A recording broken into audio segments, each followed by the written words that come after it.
The crow flew down, the crow कौवा flew down यानी उड़कर नीचे आया, इन फ्रंट यानी सामने, इन फ्रंट यानी होता है सामने, ऑफ द बफेलो, बफेलो के सामने, भैंस के सामने उड़कर आया और बैठ गई, एंड सेड और कहा, मैडम, अब ये शी है मैडम भैंस, मैडम आई हैव, ये देखिए शॉर्ट में लिखा हुआ आई, वैसे लिखा आई हैव होता है, I have been resting, I have been resting on your back for hours. अब यहाँ पे दो तीन चीजें देखने वाली बात है।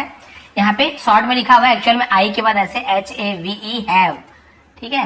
अब हैव लिखा हुआ है, बीन भी लिखा हुआ है, हैव बीन, ING फॉर्म भी है, इसके अलावा फॉर का भी यूज हुआ है। तो आपको एक किस चीज का याद दिला रहा है कि कौन सा टेंस है। अब जिन्हें नहीं पता है उनका तो खैर ठीक है, उन्हें तो खैर कोई प्रॉब्लम नहीं है, मतलब उन्हें समझ नहीं आ रहा होगा कि टेंस में कौन सा फॉर्म है। लेकिन आपको बताना चाहूंगा, जहां पे हैव, ठीक है, हैव के साथ आपको हैव बीन के साथ ING फॉर्म मिलता है, और फॉर या फिर सिंस का यूज हुआ रहता है, वो आपको होता है present perfect continuous tense, present perfect continuous tense, have been या हैज बीन। तो इसका मतलब क्या होता है? इसका मतलब होता है कि मैं आराम कर रही थी। बोलेगा सर हैव है तो चुका चुकी क्यों नहीं आ रहा है? क्योंकि ING फॉर्म लगा है तो प्रेजेंट कंटिन्यूअस टेंस दोनों मिक्स रहता है। आराम कर रही थी, ऑन योर बैक, आपके पीठ पर, आपकी पीठ पर, फॉर आवर्स यानी घंटों तक। अब यहाँ पे देखिए फॉर का यूज क्यों किया गया है, कितने घंटे तक, यानी कि कितने बजे से कितने बजे तक, कितने दिन तक, कितने महीने, उस महीने का नाम, दिन का नाम क्लियर नहीं है ना, बस घंटों तक तो क्लियर नहीं है क्या घंटे, तो हम फॉर का यूज करते हैं। यहीं पे रहता है कि 2 बजे से 3 बजे से, तो हम सिंस का यूज करते हैं। टाइम फिक्स हो तो सिंस का यूज करते हैं, नहीं तो फॉर का यूज करते हैं। तो ये क्या बोल रही है मैडम, वही श्रीमती ऐसे बोल देते ना, महोदया ऐसे, कि मैं आपके पीठ पर घंटों तक आराम कर रही थी। आई वॉन्ट टू थैंक, मैं चाहती हूँ, टू थैंक यानी धन्यवाद देना, शुक्रिया अदा करना, यू मैं आपको धन्यवाद देना चाहती हूँ, फॉर योर काइंडनेस, फॉर यानी के लिए, योर यानी आपके, काइंडनेस, काइंडनेस यानी होती है ना दयालुता, दयालु, दयालु भावना जो बोलते हैं, जिसे हम उर्दू में क्या बोल सकते हैं, किसी पे दया की भावना आना, उसे हम क्या बोल सकते हैं? तो उसे आप कमेंट करके बताएंगे। काइंडनेस को उर्दू वाले होंगे तो बता देंगे, वैसे काइंडनेस दयालु है ना, दयालु होना, तो उसे हम क्या बोलते बता देंगे। तो दयालु हिंदी है इसका, कि आपकी दयालुता के कारण जो आपके मन में दया की भावना थी, उसके लिए धन्यवाद करना चाहती हूँ, करना चाहता हूँ, कहूँ है। अब क्या बोल रहा है, अब नीचे क्या बोल रहा है वो भैंस, क्या बोल रही देखिए, you don't need to thank me, you don't, you यानी आपको, डोंट यानी नहीं है, नीड यानी जरूरत, आपको जरूरत नहीं है, टू थैंक मी यानी मुझे धन्यवाद देने की, मुझे शुक्रिया अदा करने की तुम्हें जरूरत नहीं है। एज यानी जैसे या फिर क्योंकि, आई नेवर इवन फेल्ट मैंने कभी भी, ये मुझे कभी भी ये एहसास नहीं हुआ, आई यानी मैं भी होता, मुझे भी होता, मुझे नेवर इवन यानी कभी भी नहीं या बिल्कुल भी नहीं, फेल्ट यानी एहसास हुआ, योर वेट यानी तुम्हारे वजन का, मुझे तुम्हारे वजन का बिल्कुल भी एहसास नहीं हुआ, महसूस नहीं हुआ तुम्हारा वजन।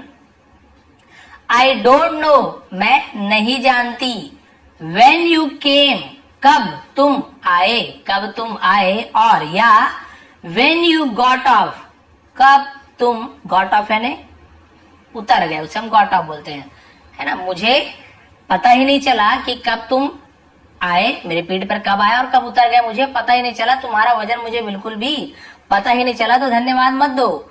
Do not be oblige, do not be obliged यानी आभारी मत बनो, आभार व्यक्त मत करो किसी को।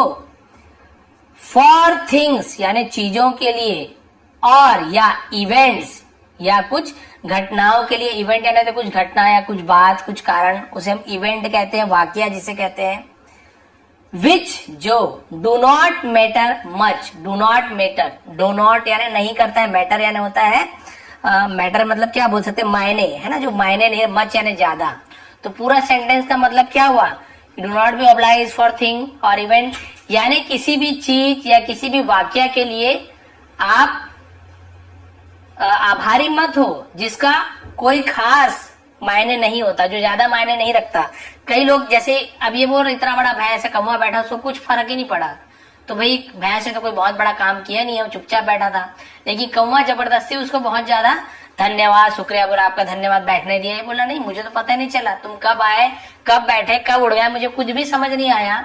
तो जिस चीज का बहुत ज्यादा कोई खास मतलब नहीं है, उसके लिए आपको जबरदस्ती एहसानमंद नहीं होना चाहिए। छोटी छोटी चीज के लिए एहसानमंद मत होइए किसी का।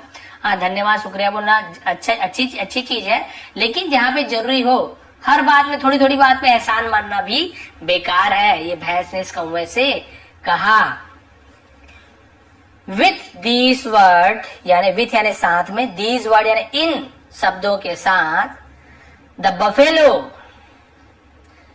गॉट अप, भैंस उड़ गई, ऐसे बोलकर भैंस उड़ गई, एंड वेंट अवे, और वहां से चली गई, द क्रो लर्न, कौवे ने सीखी, लर्न यानी सीखना, लर्न टी लगा सेकंड फॉर्म, कौवे ने सीखी, अ गुड लेसन यानी अच्छी सबक, फॉर लाइफ जीवन के लिए एक बहुत ही अच्छा सबक सीखा, अच्छी पाठ सीखा उसने अपने जीवन के लिए कि कभी भी छोटी छोटी चीजों के लिए हमें किसी का एहसानमंद या आभारी नहीं होना चाहिए। उन्हें ये नहीं बोलना चाहिए कि भाई आपने थोड़ा सा, आपको ये जा रहा है थोड़ा सा साइड दे दिया हल्का सा, अब हर चीज के लिए आप बोलते रहोगे अरे धन्यवाद आपने बहुत अच्छा किया, एकदम वो भी बोलेगा ये क्या कर रहा है। यानी कि जिसका कोई खास मतलब नहीं है, हाँ भाई बहुत आपके लिए हेल्प किया है, कुछ अच्छी बात है, तो फिर आप धन्यवाद दीजिए, शुक्रिया अदा कीजिए, वो ठीक है।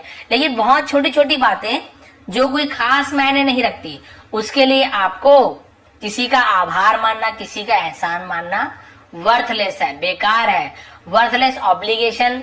इसीलिए इसका टाइटल दिया गया है व्यर्थ का आभार या व्यर्थ का एहसानमंद होना।